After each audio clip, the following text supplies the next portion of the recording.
Oh, this cold snap's a bit much, isn't it? Oh, it's positively chilly. Well, I was told there might be snow.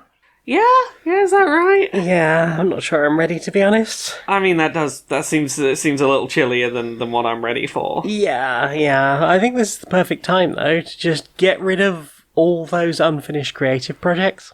Yeah. Yeah, clear out all the drafts.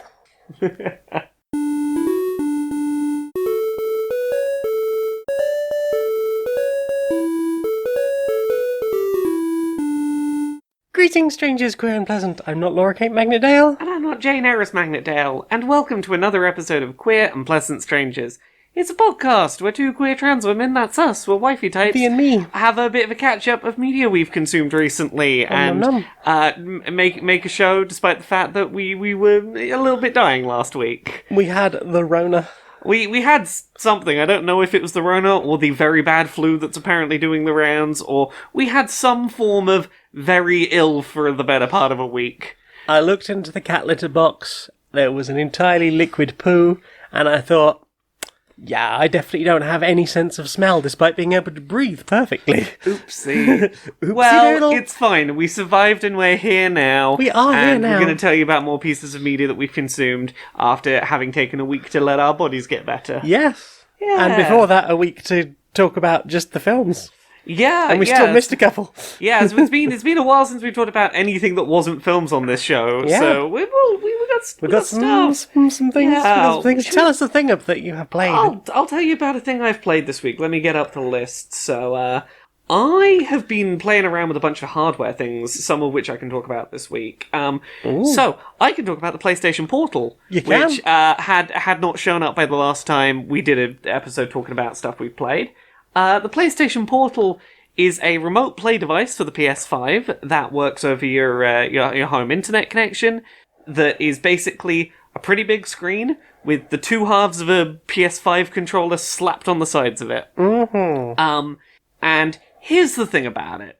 I really like this device that, in theory, I do not need to own. Because there is nothing technical this is doing that could not be done with a Bluetooth controller that you clamp around your phone and using your phone to do PS5 remote play. In theory, that's what this is. This is the Wii U gamepad because you can't use the telly. I mean, I wish this was the Wii U gamepad. The Wii U gamepad connected directly to the console, and as such, didn't worry about your Wi-Fi connection speed, or... You're downloading something, it's time to drop the shit out of this.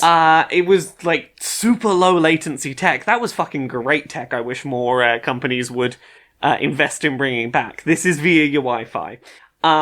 So, like, in theory, you could buy a 30 quid controller, pop it around your phone. It does the same job as this. It is not a necessary device, but there's a few things about it that have made it a device I want to use a lot more than that kind of solution for my phone. And I think, like, the biggest thing about it is simply, it is a device that serves one purpose, where I turn it on, and it connects to the PS5 without me having to think about it, and it's not a device that's doing anything else, it's just press the button, I'm playing the PS5 on my little screen. And there's a lot of things about, like, I think it's amazing that we live in an age where I can just, like, clamp a Bluetooth thing around my phone and use it to play my games remotely. Yeah. But as someone that, like, I get a lot of notifications on my phone for You work. do. My phone is constantly fucking buzzing away. Laura K. buzzing. Laura K. buzzing. It's one of those things where if I try and, like, remote play to my phone, I have to have that little bit in my head going, okay, do I pay attention to that notification? Do I check what that was? Do I ignore it? I can just put my phone down and be playing a thing. Yeah. And if you have any kind of connection issues, it is nice that this thing just it's very smooth in the way it reconnects, and it's got its one job, which is to connect you to the PS5, and it's pretty good at doing that one job. Does it know to automatically pause the game if it loses connection? Yes. Well, that's convenient. It's not always instant, because the problem is, let's say your connection is unusably slow but still technically there, it won't have paused yet. It's when it recognises you are gone. It'll pause, even games that don't allow pausing will be like, hey, you don't have a controller connected to me right now, because remote play is not active. I will stop everything until you get back. Okay. And generally that has been enough for, like, I've not had too many times where, like, it's been in that weird, not quite connected well situation. It's usually, it lost connection, it paused pretty much instantly, you got back in, it started going again. I mean, I've seen you play a decent chunk of Lies of P on this, so, Yeah. like, that feels like a good test of thing where you need, like, low latency Yeah. and, the ability to, like, basically get everything done immediately and not worry too much about losing connection. It's been my test case game specifically for those reasons, and I've been really impressed at how well it has worked for that. I have done a decent degree of, like, making progress in that game past bosses I've been stuck on, like, actually playing remotely on the, natively on the TV. Yes.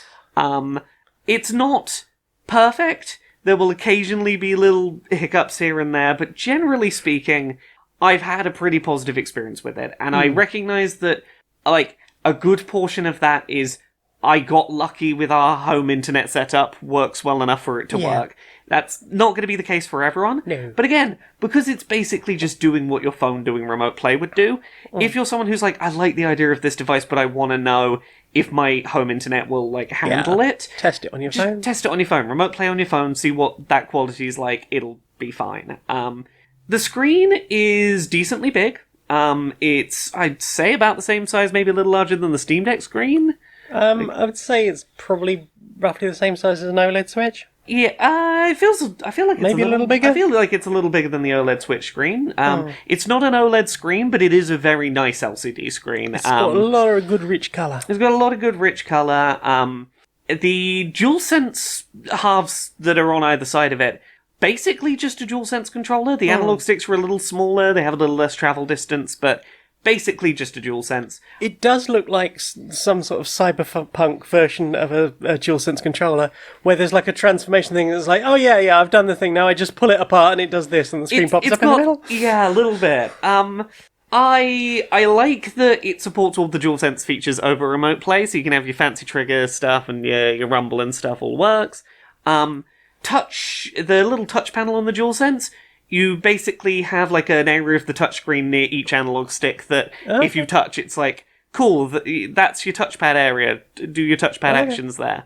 It is an unnecessary device that I have gotten a lot of use out of already, and is a really good fit Partly because you had to lie on the couch for a week. I mean, that certainly helped, but like, it's filling a niche for me, which is, I have a good enough connection to do remote play within the home, and I want a nice quality device so that I don't have to, like, where's the Bluetooth thing for the phone, and, like, let's get the phone into the mount and ignore the phone notifications. I just want a nice screen that its whole job is to play my PlayStation games. Yeah, and it does the thing of being powerful enough to play, like, good-looking modern video games without the weight of something like a Steam Deck, where it's just like, oh, well, my wrists are fucked from playing this for 6 hours. Indeed, and definitely lighter than another piece of tech I'll talk about this week that I've been playing around with. Well, do you want to use that as a transition? Yeah, should we use that as a segue? So I've been playing around with the Lenovo Legion Go, which is Lenovo's answer to the Steam Deck, kind of. What if the Switch had steroids? Yeah, so this is a beefy boy. It's got a bigger screen than the Steam Deck. It is considerably heavier than the Steam Deck, which, is a thing to get used to. The big difference to it is it has essentially detachable Joy-Cons. You've got Joy-Con style controllers on either side. They you can sort of unclip them, and they automatically pair, and they're like, hey, you can have your Legion up on the TV or whatever, and be using your Joy-Cons to, It's got a kickstand though, so it's got a kickstand that's a lot like the OLED Switch, like that big all the way across the back kickstand.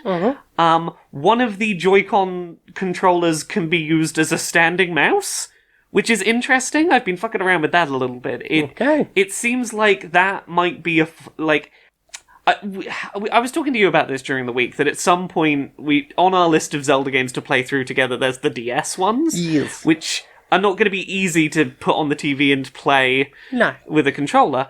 This, either with the little trackpad on it or using it as a standing mouse on like a lap tray, might be the option for us to be able to play those DS ones reasonably. Although I did recently learn the Wii U is very hackable and you can put DS games on the Wii U and have the tablet for the DS stuff. So that might also be an option. But yeah, this thing runs Windows and yes, I've had to Windows 11. I've had to learn Windows 11, which, I'll be honest, after having a Steam Deck for a while and having to learn Linux to fuck around on the desktop, sure, I might not love Windows 11, but it's Windows file formatting. I have a lot less learning to do here, which is nice. In terms of, like, use case for this thing, it's a little beefier than the Steam Deck. It's got a nicer screen. It's got like a 144 Hz refresh rate screen, and you can pump up the resolution a bit higher than the Steam Deck. But the big thing that I think is going to be what I use this thing for is the Steam Deck cannot natively access Game Pass. You cannot access your Game Pass library on Steam Deck because that is through the Microsoft Store that Steam Deck doesn't have access to. This is a Windows handheld, and as such, I can just open the Game Pass app and download and play Game Pass PC games on a powerful little handheld. And honestly, I think that, because I think anything that isn't Game Pass title, generally speaking, I'm probably going to play on the Steam Deck rather than this thing, because that additional hefty weight is a trade-off that I don't think I'm always going to want to make for that extra graphical quality. I think the Steam Deck looks good enough for most games that I will happily take a bit of a weight reduction. Yeah. It feels like if you wanted to be like, I'm gaming and working out, you could use it to pump iron. But, yeah. Like, it's not something I would want to spend, like, a prolonged amount of time gaming on, because it's so damn heavy. It's not been as bad in that regard as I thought it would be. And it does a weird thing when you rotate it. Like, as you tilt it side to side, it feels like the weight is shifting it feels like somehow. the weight shifts. Yeah, I don't know quite what that's about. Yeah. But, like, here's the thing. It has been really nice, this thing, to... It's nice to have something that I can play in my hands that natively runs Game Pass games, where my saves very smoothly go back and forth between console and PC. Like, the one that I've been sort of playing around with this is Deep Rock Galactic. Yes. And my because usually you have to bring the Xbox downstairs. My console save for Deep Rock Galactic, I installed Deep Rock Galactic and I was just playing on my little handheld. It looked fucking great. It ran wonderfully. On that note, I have made it to retirement on my third character now. I've done the gunner, the driller, and the scout. It's just the engineer left now. Indeed. So I'm working my way through slowly. I'm getting there. Working my way down. Continuing to really enjoy Deep Rock Galactic as a good game. Every now and then pop into with you game. Uh-huh. But yeah, the Lenovo Legion Go is clearly a beefy bit of hardware, and like more so than the Steam Deck, it feels like one where like it's gonna... I mean, it's twice the price of a Steam Deck. Yeah, it's like it's a couple £100 more than a Steam Deck. It's about £700, I think. This thing. Yeah, and given that Steam Decks were recently like about £300, so you can get an entry level one at like 300, 350, I think. Yeah, for like the non OLED base models. But yeah, it feels more future proofed in terms of like how long it's going to be able to keep up with running like modern new release games. Yeah, there are certainly like occasionally times with the Steam Deck where I'm like, yeah, I can get Elden Ring to run on here, but it ain't happy about it. And like there's some compromises needed. This thing has like that little extra step up of power, but it's mainly a device that I'm going, it's really nice to have detachable Joy-Cons on this thing, and it's so I can put it down. Yeah, it's got detachable Joy-Cons, it's got a good kickstand, and it runs Game Pass games. And like if any of those is and it has a built-in like standing vertical mouse. If any of those are a thing that you like really value, I can see the reasons to get this over a Steam Deck. But I think for the average person, the Steam Deck is good enough and will be good enough for a while to not necessitate that kind of upgrade, despite the fact that once this thing was in my hands, I was like, it is real fucking nice, though. It's real fucking nice. I like it a lot. I like this unnecessary, beautiful thing a lot, despite its huge heft. It feels like you could club someone to death with it. Yeah. It's got some fucking weight behind it. Yeah. Nice little touches. I like that it has a USB-C charging port on both the bottom and the top. Ooh. So if you're, like, playing it held in your hands, you can stick the charger in the bottom. Mm-hmm. If it's in kickstand mode, stick the charger in the top. Nice. And I believe both of those ports work for video out if you want to use it with, like, your Steam Deck dock or whatever. Yeah. So there's a lot to like about it. It is definitely like it is a premium, it's premium lad, that one. Yeah. So yeah, that's a couple of that is the weight spectrum of light gaming handheld that doesn't even run the games natively versus behemoth that will run your Game Pass collection real good. Yes. Forza Horizon ran really nice on it. That was fun. It looked impressive. Yeah. Well, that's me. I've waffled on about some stuff for a bit. What about you? What have you played this week? Well, not necessarily this week, but things I have played since we last had a chance to talk about things. I played a bunch of Dave the Diver. Yeah. No idea how far through that I am, but what is a recent thing that has happened that I might I've got know a mirror. About? Oh, okay, yeah, you're getting a decent chunk of the way. Yeah, in. I thought so. Yeah. Yeah, same problems I've had with it since, like, watching Johnny Chiodini streams about it. Originally, like, most of the other people in that game are just horrible to Dave. Yes, Dave deserves so much better. Yes. We've talked about this before. Man does a lot of diving, works in a sushi restaurant. Gets roped into working in a sushi restaurant and doing research for people and helping an entire undersea civilization. He's lovely and he deserves everything. He just wants to do diving and chat about diving. And eat some sushi occasionally. He seems quite thrilled by the photography aspect. He does, I've done a whole bunch of the special photography. Yeah, those are shots. fun. Yeah, like try and get the best version of this shot. Woo! Yeah. Yeah, it's been interesting. The graphically, the pixel art in that is really nice. Right. The animated cutscenes are great. Again, in the pixel art. The only problem I have is the problem I thought I was going to have with before I even picked it up. And a problem that I thought had been solved by the way other people were talking about it, but definitely not the case. So, the game uses quite a lot of QuickTime events. And they have handled precisely one of these. And it's one right near the beginning of the game, and weirdly, it shows up less and less as the game goes on, which actually makes it worse, because you can get quite sucked into the game of, you don't have to, like, do a hammer the A button to get to reel in a particular fish. You just hold down a button, which is fine. But then you get to the jiggle left and right. Yes. That's still tapping. That's just tapping two buttons at once, or flicking a joystick if you're playing on a controller. Yes. And there is no workaround for that whatsoever. And that one is popping up a lot at the depth I've got to recently. Yes. There's the other ones that are like rhythm action things where you've got to press the correct buttons.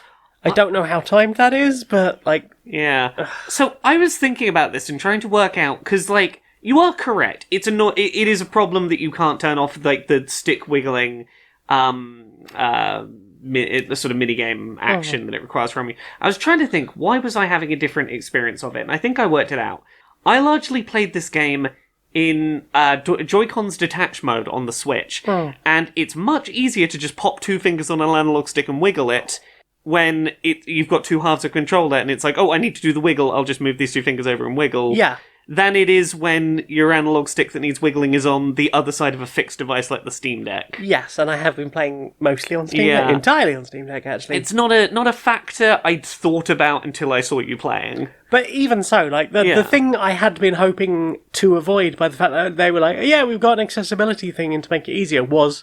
Because one of the things I'd looked at right from the beginning was the... on keyboard it's A and D. Yes.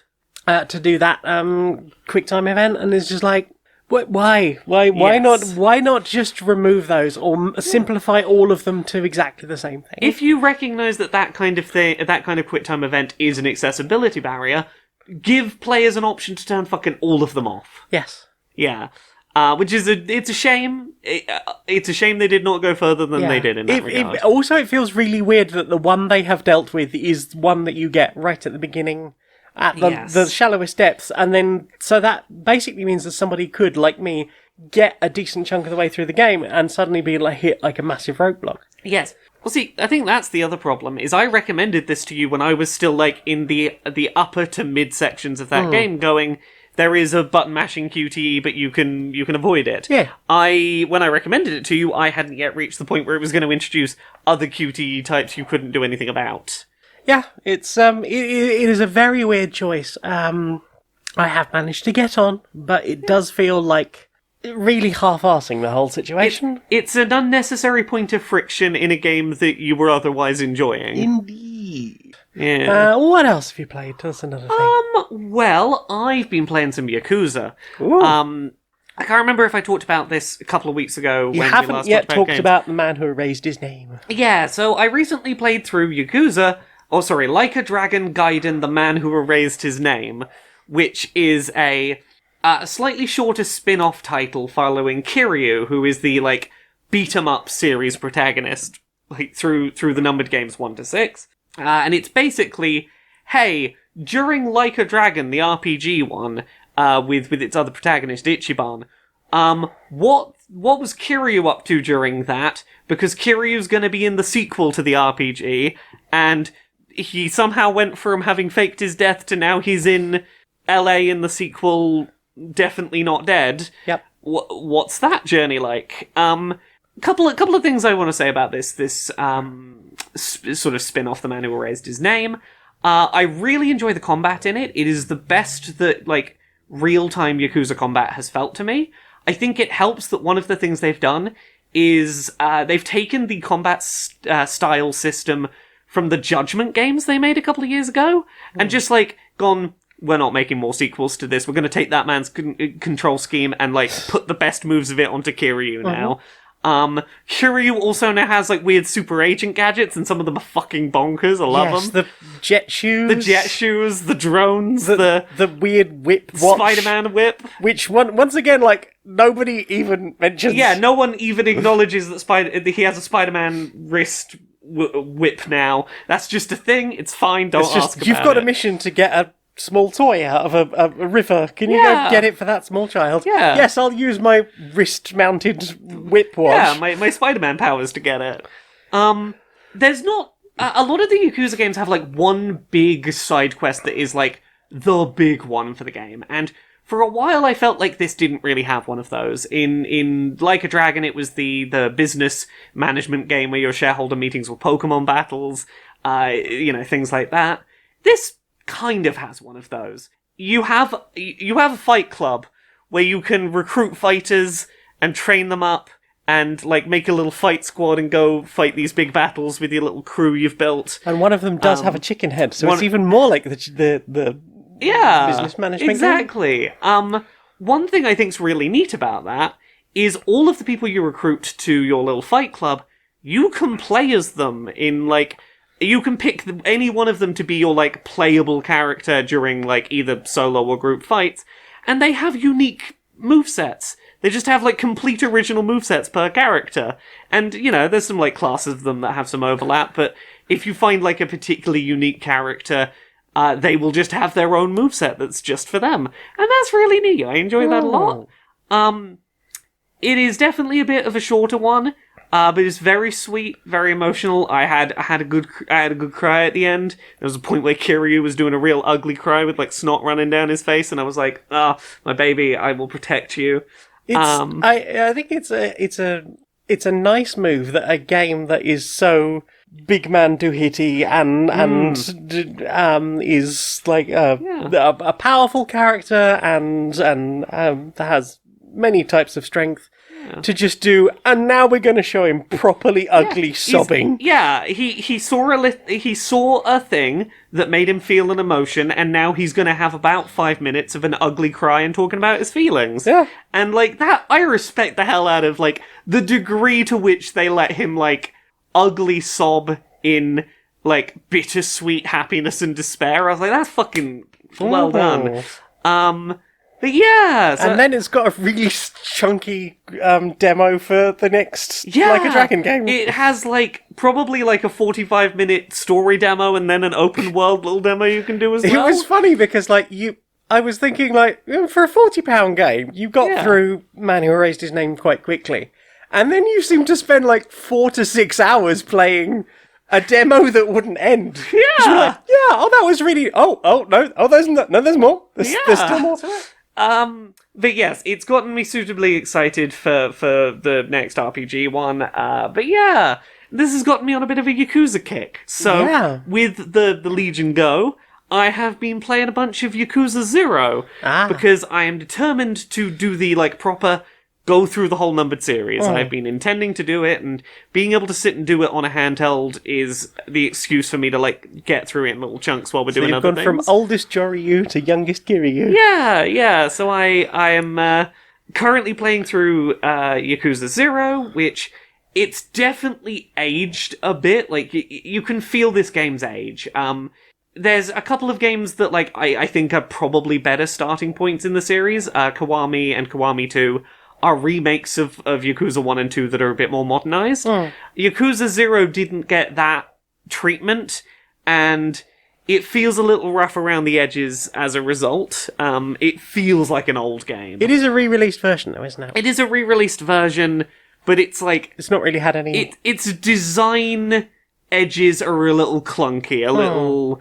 You can feel that it's an old game. Yes. But I'm very much enjoying it. It is the story of, oh hey, man was in the Yakuza and someone framed him for murder because there's something to do with trying to acquire this lot of land that is needed to redevelop a whole area. And I gotta work out who framed me for murder and how we get the vacant lot.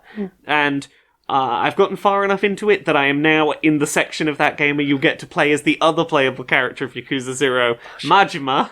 Oh shit! Yeah! I know that guy. Yeah, I'm currently in the Majima section of the game, in which his introduction was fucking fantastic. He's running a cabaret club, and some guy is being a fucking jerk and getting handsy with one of the girls there.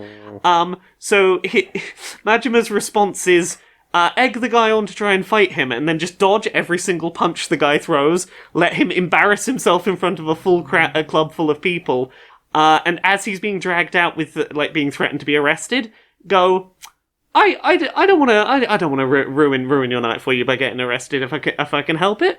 What about if you pay for everyone's tab here tonight, no matter how much they spend? You come back in the morning, every single patron here enjoys themselves as much as they want, on your tab because you ruined their night, and then, maybe we don't make more of this. And, it's such a good, introduction to his kind of suave. And he goes backstage and he's like, person who got groped, I'm really sorry about that. A big chunk of, that money we're getting off him is just going to go to you as a bonus to say sorry for what happened. He seems he's a good guy with a little bit of an edge to him. I enjoy Majima. It's been fun smacking people around with a baseball bat as him. So yeah, I'm having a good time with Yakuza at the moment. I'm glad. What about you? I'm gonna talk about some early access titles, some little indie games. I'm probably gonna rattle through a few of them. So Thronefall is a sort of village building tower defense game. You are, I guess, the regent, and you are riding around on a little horse in that sort of was it Reigns? No, it wasn't Reigns, but another beautiful 2D village builder. But this is sort of top-down isometric. You are obviously getting coins from the fights and from certain buildings that you build or upgrade, and that will the higher your castle is upgraded, the more things you can build. But also you can upgrade the buildings you build anyway, and some of them will get certain unlocks. As you play through the game, you're getting more experience, and that is giving you, extra perks to bring into levels, or more perks to bring into levels. Modifiers to make the game harder if you wanted to try certain challenges. And apart from the first level, all of the different maps will have a challenge to do, or a series of challenges to do, and it'll give you, a score. There isn't that many levels yet. There's, I think there's about 5 different stages, including the tutorial stage. It's very nicely done. Beautiful sort of low poly, with a shader over it to give the, cartoony black outline, type idea. The different levels, so you've got like one of the earliest levels are sort of like a forest clearing. It's all very green and open space, but then like the next one you've got is more deserty, and you're building gold mines that act as not only a short-term source of income, but a chance to sort of teleport around the map. But if that building gets destroyed during a wave, you're going to have to walk the long way around to get back to there, and consequently that is going to make more problems for you. It's really charming. It's fascinating. It's decently difficult. I don't know how much harder or easier it's going to get as a result of unlocking. There is a decent chunk of it there so far. In the recent Steam sale, I think it was down to about or under. I think it was under £8. Yeah. So yeah, there's a decent amount there already. I hope there is a lot more to come. That is always the risk with early access, but right fucking now there seems to be more early access than there is of literally anything else on Steam. And maybe that's a big problem. Below the Stone, I talked about this a little bit before during the Steam Next Fest. This is, well, I mean, it's supposed to be things like you're upgrading armor, you're going and doing roguelike dives in a randomly generated series of dungeons. You have different biomes in the dungeons. They have plans for more biomes, more monsters, bosses, different levels. Right now, you can... apparently there are 2 levels to the mine. A lot of people are complaining that finding the exit to the second level is difficult. And then at the moment, the second level isn't much different. It's got mostly the same enemies, but you can find different ores. But also you have to make sure you've got the right kind of pickaxe in order to mine those ores in the first place. Yeah, there are some interesting things about where in the world you find certain ores. Because initially you start off with tin. Tin's really easy to find. Your next level up from that is copper. Copper's fairly easy to find right from sort of beginning or not even terribly far out. But also you're starting to find things like lead, which you can't break at all. So you have to wait until you've got as far as iron, but iron is quite far out in levels, so you have to have explored pretty decently far. But if you die, literally all of your stuff is gone. You'll get a starter, like a hat, a pickaxe, and a sword, but they are absolute crap. They won't mine very much, and unless you have been keeping a little stockpile of whatever the most recent decent ores are, or your old gear before you upgraded, you are going to be basically right back at the beginning if that is a problem. So it can be frustrating, especially if, like me, you are prone to like losing concentration on a thing, and suddenly you look down, it's like, oh yeah, there was something happening elsewhere in the room, or somebody spoke to me, or I heard a noise. And all of a sudden, I looked at it, I was like, oh, well, that's just hours of progress lost because that was my last batch of food, my last batch of copper armor. So I'm basically going back to where I was back on tin, or even just the start stuff. Sometimes, one of the biggest problems with this is to get out of the mine, you have to call a drop pod. The problem with that is it creates quite a lot of noise and attracts a lot of enemies.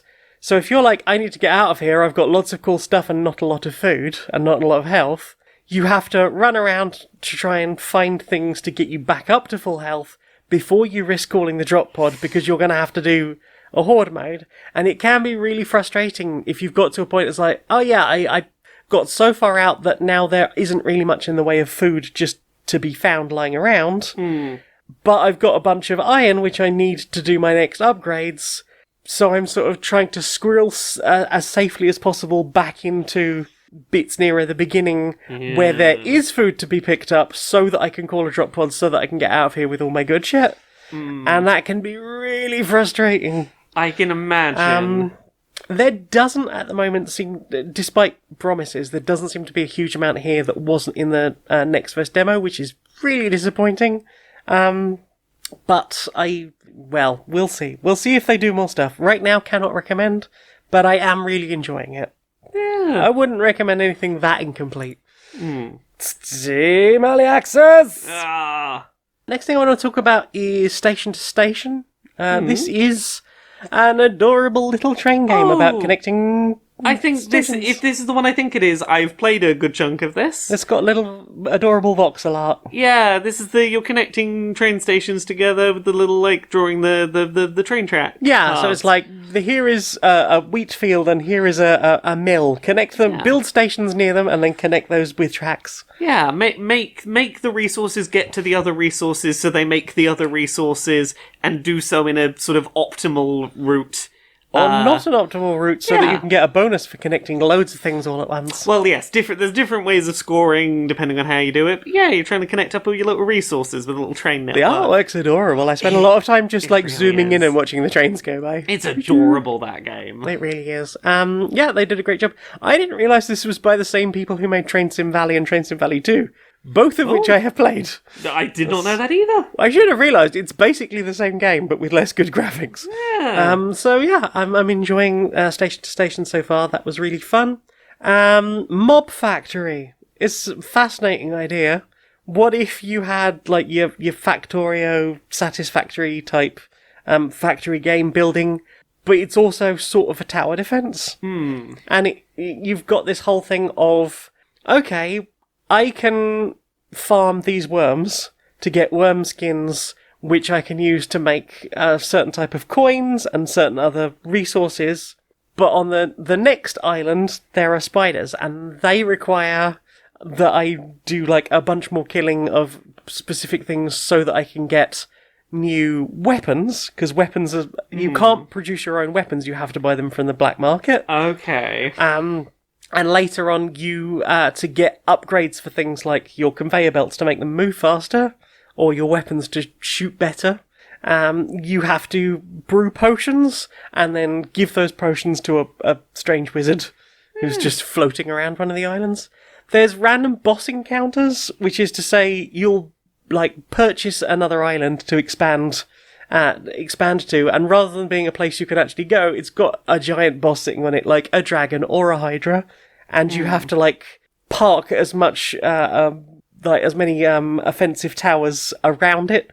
Hopefully you will have enough spots around it, and then you'll also have to think about the island where that is sort of connecting to, so that you can get the resources that you're producing through the island and back to your bases. To somewhere safe, which can be a bit of a pain. It's a fascinating idea, but it can get a bit grindy in later levels, and it doesn't feel like the random layouts always necessarily are as fair as others. Like, for example, the dragon, I've heard people, I've seen people talking about, oh, I got really lucky, I got a dragon, and that was surrounded by 3 other islands. Which meant I could just, lay out tons of munition and have one side entirely devoted to just taking away the rewards. Whereas I only had one side connected to the dragon, and it made it really, really difficult to do enough damage output that I was quickly making this one resource, Dragon's Teeth, which is required for, a whole bunch of other stuff. So you've got to, be trying to get through them as fast as possible. But I've got, the maximum possible damage output right now based on what towers are available to me. And the other thing is, towers get more expensive the more of them you have. But in order to make a successful factory, you're encouraged to, build more enemy spawners. You can only have enemies of the same type on one island, so you can't mix and match and just be like, this is where I get all of X and Y. But I have found out that you can, by careful routing, get enemies to move off of their starting field and walk through the traps of a different map, but they won't be trying to exit in the same place as the ones that are natively from that map. They'll be trying to get back onto their original thing to get to that particular castle. It gets a bit complicated. It's fascinating, but as I say, it's a bit grindy, mid to mid-late game. It's a shame. There are some lovely ideas there. Again, had a lot of fun. It's not super expensive. I'm not entirely sure I can recommend it unless you are seriously into both of those things and willing to do, I just left it on and walked away for an hour so that I could just have enough Dragon's Teeth to go and do the next thing. Or take a punt on potentially not doing the most ideal thing, trying out another weapon. What about you? Have you played anything else? I can vaguely mention a thing this week that until probably it can't talk about in huge depth until next episode probably, but the PlayStation Access controllers have arrived, and can't talk about the use of them particularly much yet, but did unbox them, and as such, can talk about that a little bit. Tiny white donut. You can see me largely doing an unboxing of them back in a preview video that I did back in September, that's on youtube.com/LauraKBuzz. The big difference is I got to see the sticker holding the main box shut, which I had been told initially there would be loops to help make removing that easier. There sure are. There's a loop on either side, and either side will sort of like neatly tear a little rip down the middle of the sticker to make the box easy to open. Good packaging principles on that. No cable ties used on anything. Anything that needs lifting in the box has a little cardboard loop to help lift it. Good packaging principles. There's an accessibility episode that will be up this week. If you're listening to like regular release, it'll already be out. If you're listening early access, it might not be out yet. You can watch Laura scrabbling to get into a PlayStation Ball. There's. I talk in that about the unboxing process for the access controllers, mainly because like it's great. Please, Sony, do these principles across all of your products, not just the accessibility one. Right. And like generally every company, if you have an accessibility product that you've made accessible packaging for, use those principles on all your products. So good unboxing process. I will have thoughts about that soon, but for now, I can say that unboxing process is good. Apply that to the rest of your products, PlayStation. What about you? You played anything else this week? I've touched on one other thing that I will probably mention today, and that is Fights in Tight Spaces. Fights in Tight Spaces. Fights in Tight Spaces. So this is a minimalist sort of art style. Kind of reminds me a little bit of Super Hot. It's a deck building game. You're an agent going through various locations, fighting people in like almost like a turn-based battle, but you're using like a deck of cards, and any cards you don't use when you end your turn will just go into your discard pile. Very few of them have a you can hold on to them ability. So you might as well use everything you can in your hand because you're going to be scrapping and getting a full fresh hand next turn anyway. Yes. Cool. But also, like, some of the cards will have, like, a cost to them, and you generally only create enough mana, action resource, points. Yeah. You won't generally only create, like, 3 points per round anyway. Sometimes there are ways of, like, generating others. A few of your cards will be, like, zero-cost cards. Yep. You have, like, a whole momentum system, so, like, the more, like, punches and kicks you do in succession, the higher your momentum gets, and some cards will play into that. You have cards like combo finishers, whereas, like, because you've managed to get your combo up to 6, you can now smash this person's head into a drawer, and that will be like 30 damage as opposed to 4, which it would be if you had like way less. I like that. It's a fascinating idea. I think I originally saw Casey Explosion playing this. Oh, yeah. And so it was something I finally got around to giving a look at because it was in the sale. Yeah. But yeah, it's and at the end of every mission, you can just do a quick replay, and it'll run through all the moves you did as like a little scene rather than doing all the random pauses while you picked your cards. So you can sort of get a vibe of how that fight actually went. It's it's a lot of good fun, and I'm looking forward to delving more into it because it seems like there is whole like unlocking aspect of getting new cards for your decks, things that will appear in runs, and I'm curious to see more. Yeah. Have you tried anything else? No, that's about it. I think I think anything else I can leave for next time. I think that's a good chunk today. Yeah. Well then, time for this. Are you facing minor inconveniences in your life? Mm-hmm. Things going poorly for reasons outside of your control? Yeah. Got no one good to blame for the misfortunes impacting you? I tend to blame myself. Well, instead, try blaming capitalism. It is their fault. No matter the negative impacting you currently, capitalism probably did it somehow. You're ill? Capitalism made you go outside. That is true. You're cold? Capitalism wouldn't let you put the heating up more. That is true. Have to deal with terrible neighbours. If capitalism was better, you could just move away from them. I'd love to just move away from them. Capitalism! It's the reason for literally everything inconveniencing you. Blame it today! Damn you, capitalism, next door screaming racists. It's all your fault. Also, my toe hurts. Damn capitalism. Capitalism! These hackers, tell me what's the situation? So, we've been infiltrated by, and I'm reading off of their website, gay catboy hackers have, hacked into our, nuclear, facilities databases. Right. They have large amounts of security data. They're threatening to release it to the public. Right. We need to formulate our response. Right, and this is data about our nuclear weapons. No, it's mainly like employee information, but like right. Still shouldn't get out there. No, that would be bad, and we would look bad if that got released. But it isn't actually our secrets. I mean, the people whose information's in there might beg to differ, but... Yeah, but we will not submit to catboys. No? No.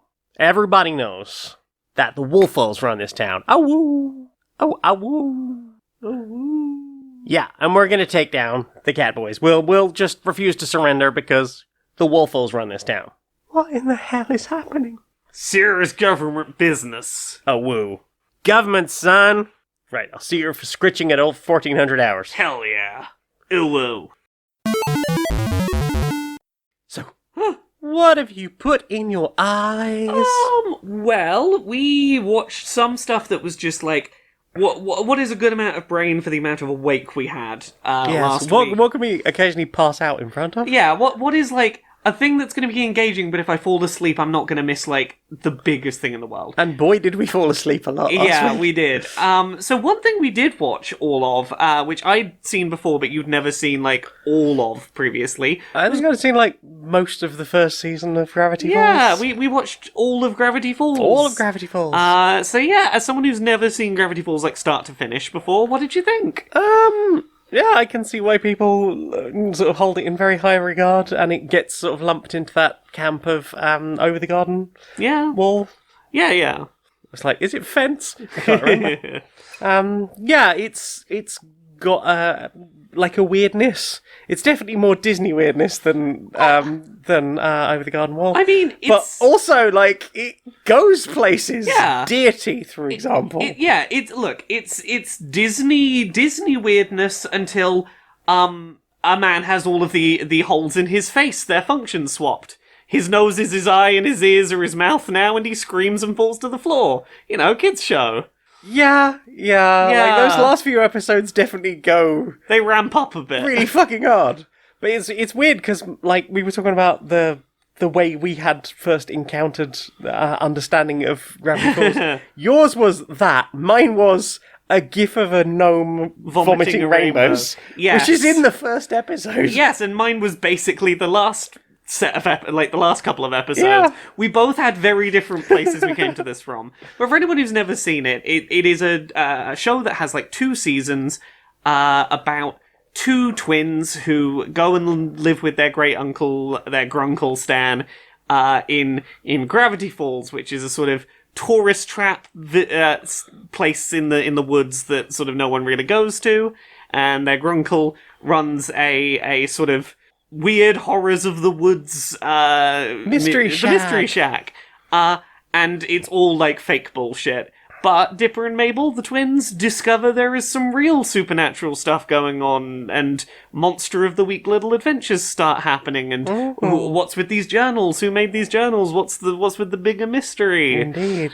And that show, it is 2 seasons. The first season is fairly like, you know, self-contained little story of the week, and then season 2 is like hey, what if we fucking had big mystery shit start going on? Big mystery. That thing that we did in the very first episode, we're going to be calling back to that a lot. You're going to have to think about lots of things, and then the last 4 episodes are going to go so fucking hard your eyes will spin. Yeah, the pedal is going to go fully down, and you just have to hold on for the ride.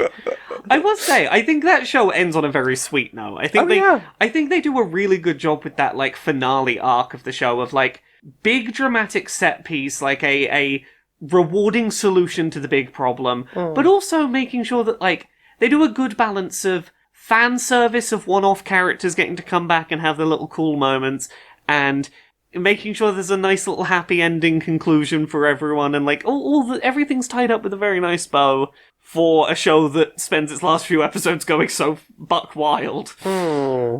Yes.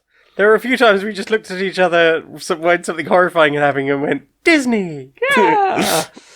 You know, for the kids. For the kids, you know. Yeah. It was, fascinating show, beautifully animated. Weird. I love weird. Yeah. I can see why it has as much love for it as it does. And I'm very glad they didn't fuck about and try and add more seasons to it. I'm glad that it's a self-contained story that just kind of does its thing and off it goes. Other than that, we've been watching another batch of One Piece. We have. Yeah. We've literally yesterday finished Alabasta. Yeah, so we are 130 episodes deep in the anime. So for anyone who knows the anime, we just got through the arc with Crocodile. Ooh. And the Baroque Works organization. Ooh, and furthermore, yes. Crocodile as a villain has such a good voice. He does have a good voice. He's just a massive bastard. Yeah, but like a very lovingly hateable bastard. Hateable bastard. Yeah, and like I very much enjoy hating this bastard. Yes. That show's heart continues to be very much lodged in, I'm going to be your friend and support you, and you don't get a say in that. Yeah. I mean, the driving force of the action. Yeah, I think of all the seasons that we've seen so far, and I don't know if that's just because we've been watching One Piece rather than One Piece. Yeah. Gosh, this one's been more problematic than most. The way it talks about certain characters, for example. Yeah. There are some things in this that I'm looking at and going, yeah, this show's 20 years old, huh? It sure is. There's a couple of terms that aren't ideal that have been thrown around. But I've been reassured. I've spoken to some people who've seen further on some of the things that were a little iffy, and they're like, yeah, the creator Oda eventually gets around to reintroducing some of these characters and being like, yeah, let's redo that and like handle it better this time. Yeah. And I feel like I would be less willing to give this the benefit of the doubt if it wasn't for the kinds of people who've recommended One Piece to us, full stop. It's like, well, like, you wouldn't be saying that if this was irredeemably problematic. Yeah, like, without getting into big specifics, one thing I've been mulling over now that we finished the Alabasta arc of One Piece is, there is a character who shows up reasonably frequently during that arc, who's referred to as Mr. Two, who is... the ballet dancer, right? Yes, the sort of ballet dancer with swans on them. And the face changing. Yes, who is clearly a queer character of some description. Like, it's very clearly a slightly ham-fisted queer representation. Well, based on what was originally written on the jacket. Yes, I believe the original Japanese on the back of their jacket was just the word homosexual. And, like, usually the members of this society, this group, are like a male and a female pair, and this one's just by themselves, because gender. But I will say, for the first time this show has introduced a character where, like, sexuality and gender is, like, a very camp visible aspect of the character. They avoided making them, like a clearly a villain character. They made them a character that Luffy, by the end of the arc, is like, friend, I will see you again, friend. You are good, and friend.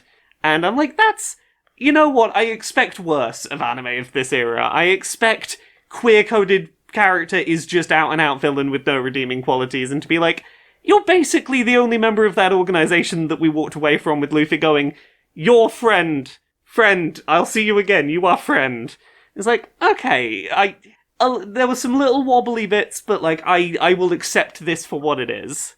And that's sort of where I'm at with some of the aspects of One Piece. I'm willing to keep watching it at the very least. Yeah. I mean, generally, I'm very much enjoying the show. It's sweet, it's funny. It's I don't know. Alabaster combat. got really heavy going for a while. It did get heavy for a bit. Even though we were watching One Piece, like, until, I think, episode 121, I think it was. Like, I don't know where Alabaster starts, but I think the all-in-one One Piece video of that was, like, nearly 8 hours long. Alabaster feels like a really long arc, especially for the fact that Luffy is not in a good chunk of it. Yes, and as I understand it, it's rare that happens in the future. There was a decent degree of pushback of why was there so little Luffy in this arc? It made sense narratively, but at the same time, it's like, we need a little bit of Luffy heart because this is so dark. Yeah. Luffy is 100% the heart of that show. Yeah, and when Luffy's not around, there's some heavier lifting to be done. Yeah, the Alabaster arc started at episode 92, so it was nearly 40 episodes just for Alabaster. Yeah. I will say, now that we've made it to the end of Alabaster, love Chopper as a character. Love Chopper. Chopper's adorable. Chopper's wonderful. Yeah.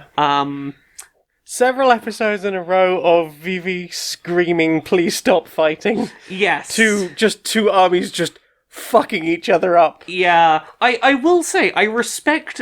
a thing I really respect about One Piece is there's so many times that, like, any other anime of this era would have been like, and the person gets there in time, and everything is safe, and the war never has to happen, or the thing like that.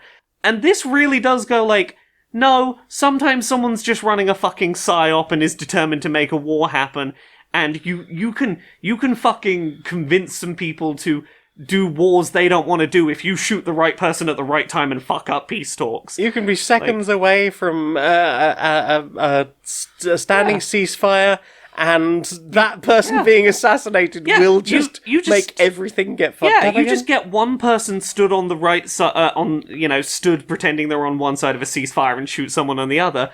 It makes it really fucking hard to just have a conversation about the fact that you are being sort of led into a needless war. Yep. There's some decent depth to the things they're trying to tackle. I'm not denying that. It's just heavy going. Yes. It's intense in some places, but I'm continuing to see why the love for this show exists. Yeah. So yeah. For a quote-unquote kids show, it doesn't fuck about. Yeah, for... Of all the anime that 4Kids could have tried to purchase the rights to and dub at the time they bought One Piece, they sure did decide One Piece. Yeah. That is a show that's for kids. 4Kids. What about you? What you been watching? So we watched a thing a while back. Yeah. During our period of not talking about things because of the strikes. But we forgot to mention it in our movie roundup. Yeah, what did we watch? We didn't talk about Dave Made a Maze.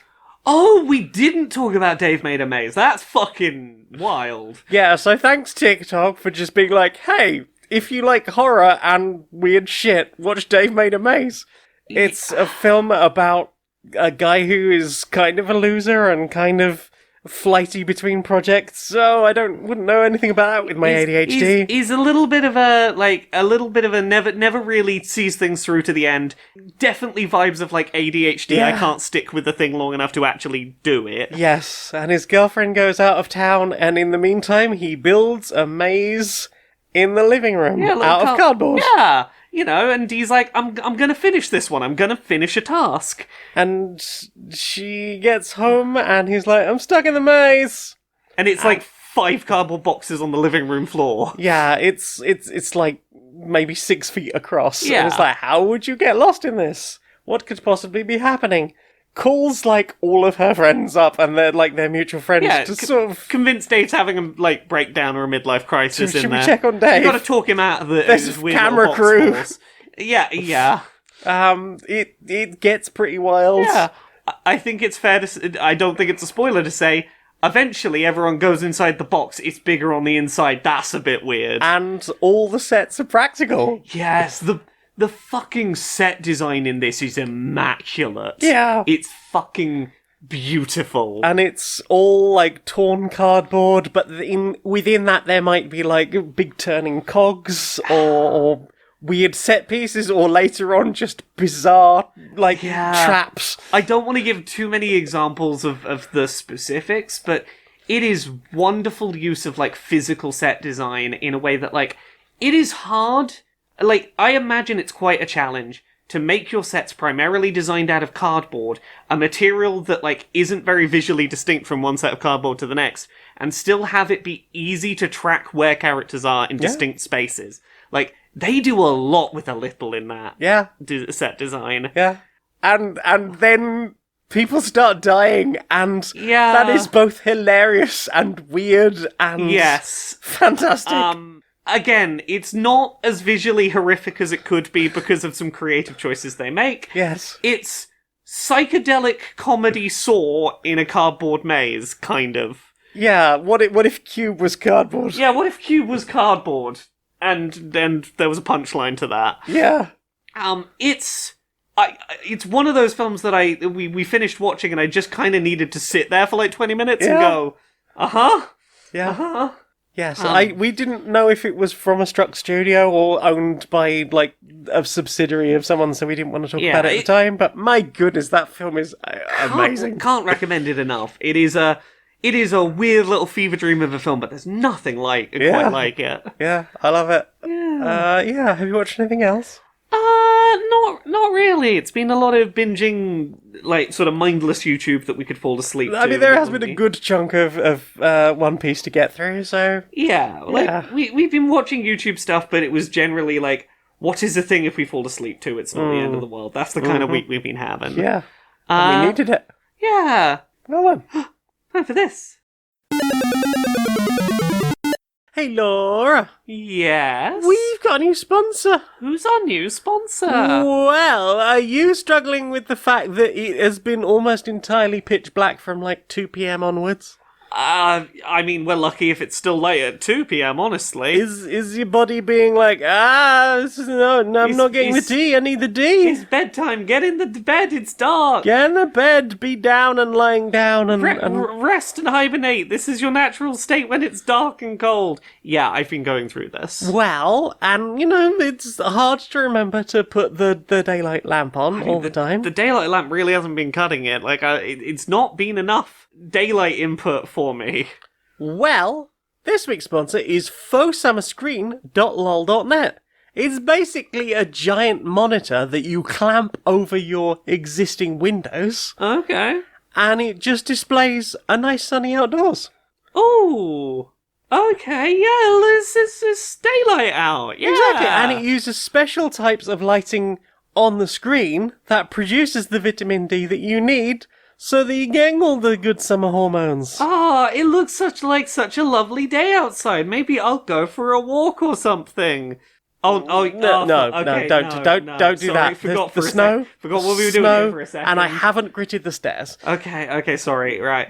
Just look at the window. Exactly, beautiful summer day. And also, I like the fact that we don't have to overlook a car park.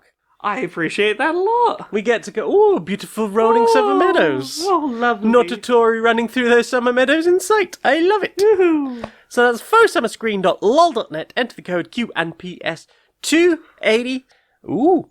And you too can have a beautiful vision for the world outside your window. Inside the boardroom of Supremacy Software. Hi. So, we need more money. I love money. Right? I'm always up for more money. This is just a general state of being, but it's the end of the year. We want the calendar year to look good, so we need to be thinking, how can we squeeze a little extra money into the calendar year without having to really do much else. Yeah, because we've gone past launch. Yeah. And we've gone past Black Friday, but we do need that whole couple of months of patching the latest crap that we shat out. Yeah. And, what can we do then to maybe make a little bit more money off of that? Is there's something we can remove from, say, the roadmap? And, just carefully remove it from the bottom of the roadmap, and then we sell it back as DLC or something. Exactly. Something we're already going to do, but even then, it's quite a low-effort thing. So I'm thinking, maybe we take one or two victory poses for, end-of-match animations. Right. things like that, but, we can put a little sparkle on them and be like, it's a special one. Buy it for money. Like pink and fuzzy and glowing all over the place. Yeah, sure. But it's super rare. Yeah. Well, I mean, look, maybe we go even more basic than that. Right. Everyone's got usernames above their head when they, they play. Yeah. What if we just, give them access to, a different font? Like, your username can be in, Comic Sans. Comic People love Sans. that. It's memeable. Yeah, you can have your username in Windings. It's hard to report you to the report staff because no one knows how to read your name. Yes. Yeah, I am 100% behind that. That is amazing. Okay, what else have we got? There's got to be at least one button on the controller we're not currently using for anything. I don't know if D-pad down does anything. I think that's call for a supply drop. Could we maybe make calling for a supply drop DLC? I mean, they might notice if we do that. They might. Okay. What if we had call for a shiny supply drop? Ooh, I like it. If we don't have any buttons left on the controller, maybe you press two of them at once. So you press X and Y at the same time, and you get a golden supply drop that costs you real money and gets you better loot. You are a fucking genius. I know. So, what have you put in your ears? We put some bands in our ears. We did, just before we were struck by illness. Indeed we did. So, we talked about a band called Problem Patterns a couple of weeks ago. We did. They have an album called Blouse Club that's a fucking great feminist punk album. Yeah. Absolute bangers start to finish. Mm-hmm. And they put on a hell of a good live show. They did. The night after they'd won an award. Yeah. They won an award. They flew a Palestinian and a trans flag at a BBC-hosted award show despite being told not to. Fucking love that for them. They played basically the whole Blouse Club album basically in order, and for a band as early on in their career as they are, they fucking know how to energize a crowd. They've got a natural humor to them that they can use to ride through any technical issues in a way that's it's hard to be funny and serious and punk at the same time, but they pull it off really well. I think they did a great job, and it was it was fascinating because it was something you don't really get from just listening to the album. It is just oh yeah, well now the bass player's playing the drums, and the guitarist is now singing, and there are so many everyone changed seats. Yeah, so many multi-talented instrumentalists going on. They know how to really get a crowd moving and on their side and jumping around with them.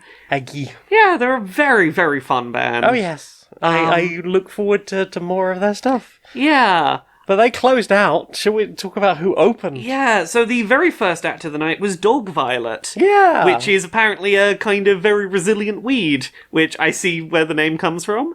Good pun name. How would you describe more sort of down-tempo, important lyrics. Yeah. But less screaming and fast pace.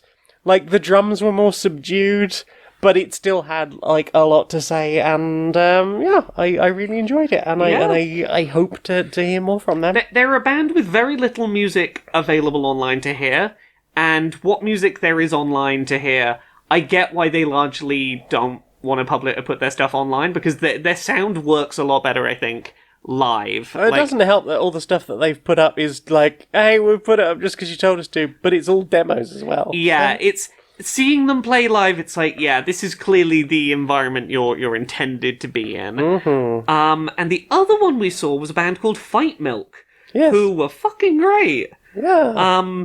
They've been around for a while. Yeah, they've got 2 albums out. They're coming up on their 3rd album. They have an album called Contender. They do. That has a couple of tracks on it I wanted to recommend that I think are really good, that were played live when we saw them. I'm starting to think you don't even want to go to space, which is a track that they describe as originally being about Elon Musk, but then later being about someone else, but it's...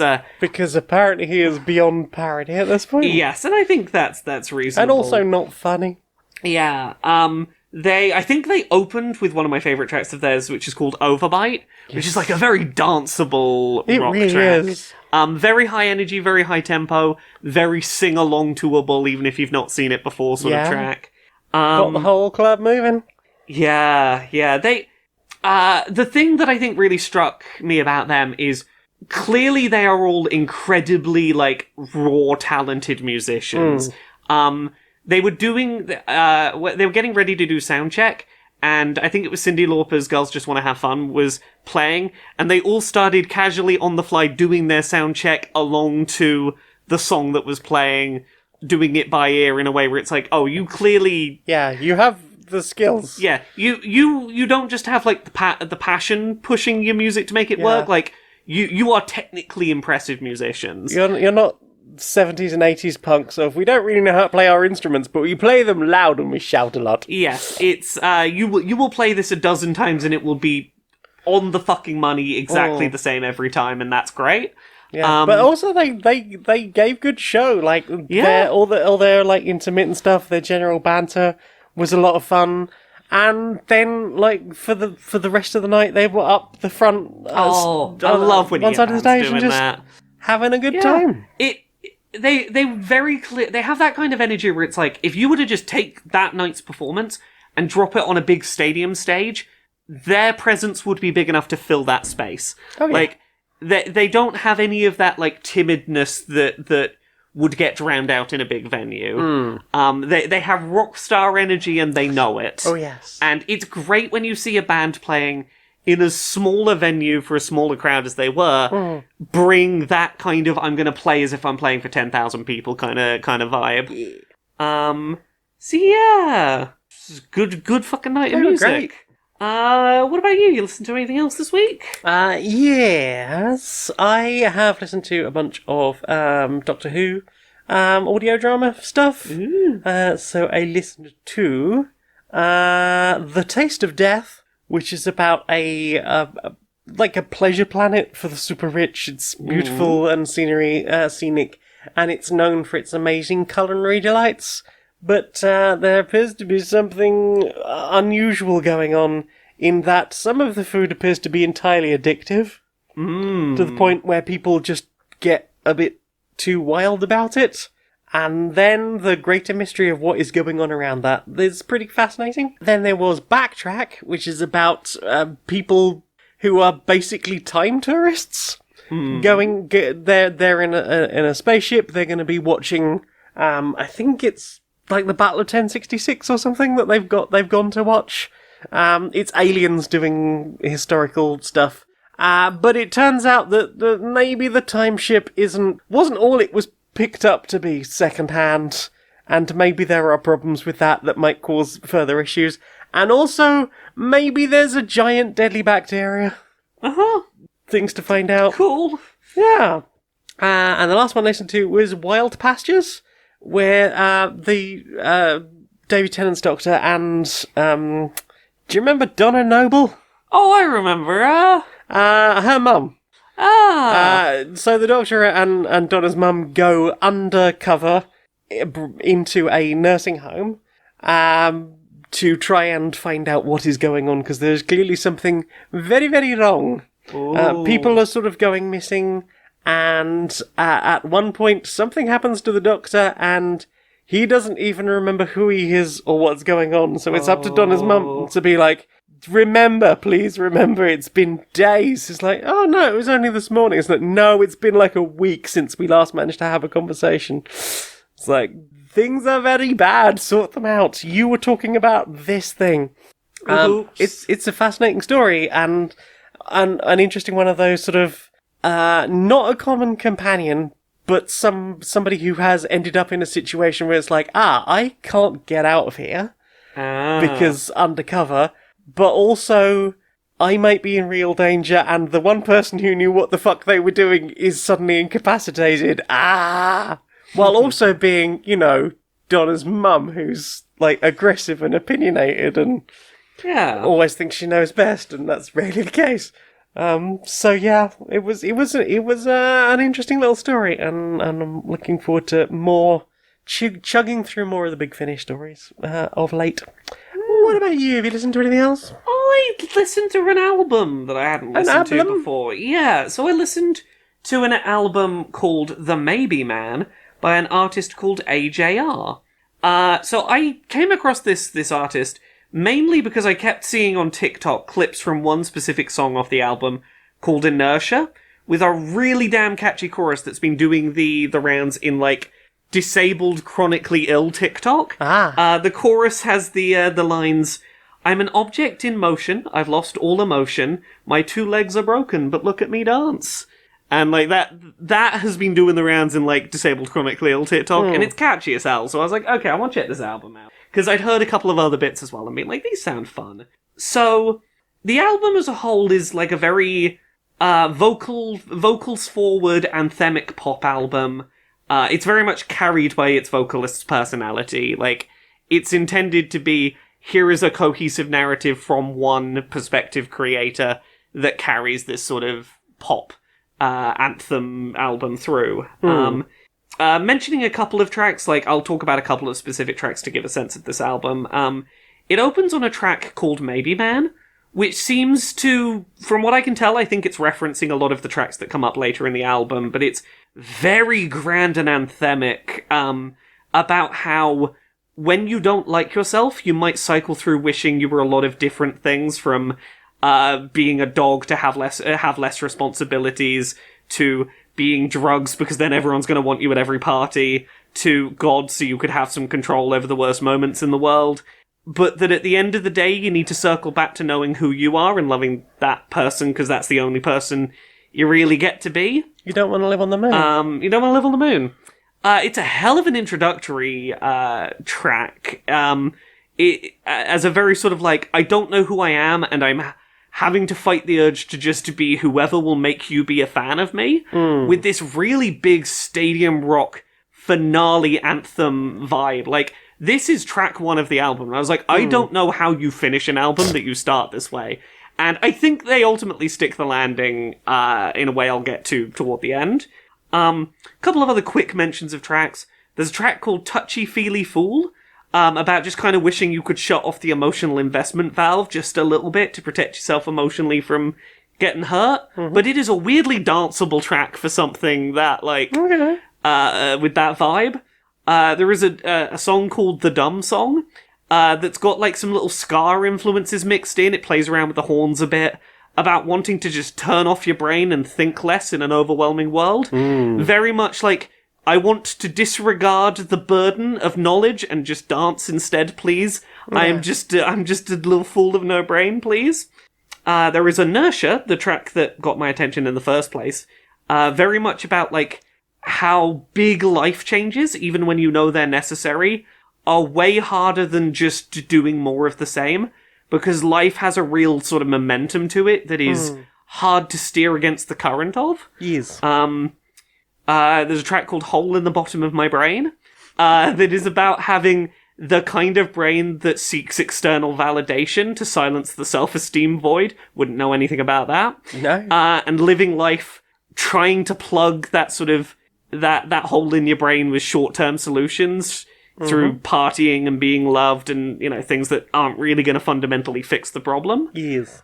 There is a track called The DJ is Crying for Help, which feels like a modern telling of, like, the Pagliacci goes to the doctor story. It's last night a DJ saved my life, but who will save the DJ? Basically, it's a entertainer who can't seem to be happy or work out how to get inspired. Makes really nice use of violins in the background. Ooh, nice. And then the last couple of tracks I want to mention are right at the end of the album, and I think this is where, like, it does a good job of, like, sticking a landing given how big its start was. The penultimate track is called God is Really Real, and it is a really quiet, somber track about the fact that the singer's dad, from what I can tell, is dying and cannot get out of bed, and it is a song about the things that fame and success cannot give, and that no amount of success can fix the unfixable, but that desire to still make art in the hopes that it will change the unchangeable, and if I just make something good enough, will that make everything better?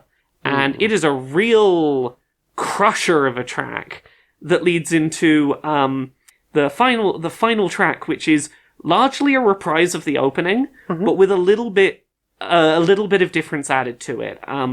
It really sticks on this line, "You've got to get better, you're all that I've got." And initially that seems like he's singing about the prior track, about his dad, about, I need you to get better, what am I going to be without you? But he then kind of flips it a little bit and starts going, "I've got to get better, I'm all that I've got." And bringing back, that big opening track that is about, all of the various ways that you might try and wish you were someone else when at your lowest, and it ultimately comes back to, I can only be me, and the first step to being okay with me is to not go on this whole journey of other things and people I could be that might fix things.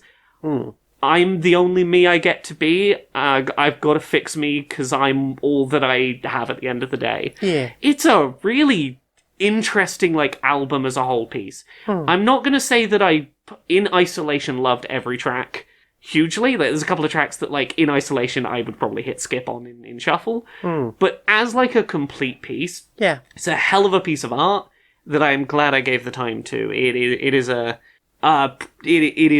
really interesting album. So yeah, that is the Maybe Man by AJR. Nice. So that's the thing I listen to. You listen to anything else? No, that's it for me. Well then. Time for this. You okay, darling? You seem a bit tense. Oh, you know how it is. Going home for the holidays. It is what it is. You worried about arguments around the dinner table and stuff? Yeah, I'm really, really not looking forward to it. Look, if your Uncle Jeff starts kicking off, giving any grief, I am more than willing for us to kick him out of the house before he eats another forkful. And then I have maybe been saving carrier bags full of cat shit for the last 9 months, and we just pelt him with those on the way out until he leaves the property. I like the idea. I am concerned you've been stockpiling cat shit. Fuck Uncle Jeff. I mean, yeah, fuck Uncle Jeff. Are you in a cool band that makes amazing music? Yeah! Did one of your bandmates just get found out for being an awful human being? Yeah. Try Replacemate. We'll make a clone of your bandmate with all the talent and none of the awful opinions about minorities. Then you can ditch the original and keep on rocking in the knowledge that you can still afford to pay the bills and none of your fans are going to be exposed to that other jerk. Replacemate. Sometimes you have to throw the whole vocalist in the bin. Yeah. Do you know what I want to see more of? What do you want to see more of? Social Justice Warriors. Social Justice Warriors? Yeah. All right, Larry. All right, Barry. How you doing? Oh, mate, I've not been well. Not been well at all. You doing all right? I've been pretty rough too, honestly. Oh, no, mate. But it's I've been doing my best to look after myself and take a rest, have the rest I need while being ill. Well, I'm proud of you, mate, because I know you are prone to, being a bit of a workaholic and, the joys, I guess, of being, freelance. You just want to worried that if any pause might be, make you irrelevant or whatever. Well, thank you. I've been doing my best. It's, it's important to remember to let yourself rest when you're ill and not, try and rush yourself into, either working sooner than needed or, overworking yourself if you are struggling. Sometimes you cut a bit of work short because you're struggling with it because you're ill and you keep it nice and quick and that's okay, You can't always do your best work, You can't pour from an empty cup, as they say. Exactly. You can't pour it all from an exhausted, sleep, phlegmy cup. Exactly. That cup needs washing. Yeah. Which, really, I bring this up. I'm probably gonna go have a little nap. I know it's shorter than our chats usually are, but I'm still recovering, so I'm gonna go. Have a little rest. It's probably difficult, straining on the old voice. Yeah. Keep these chats too long. Do you fancy a hug, mate? Oh yeah.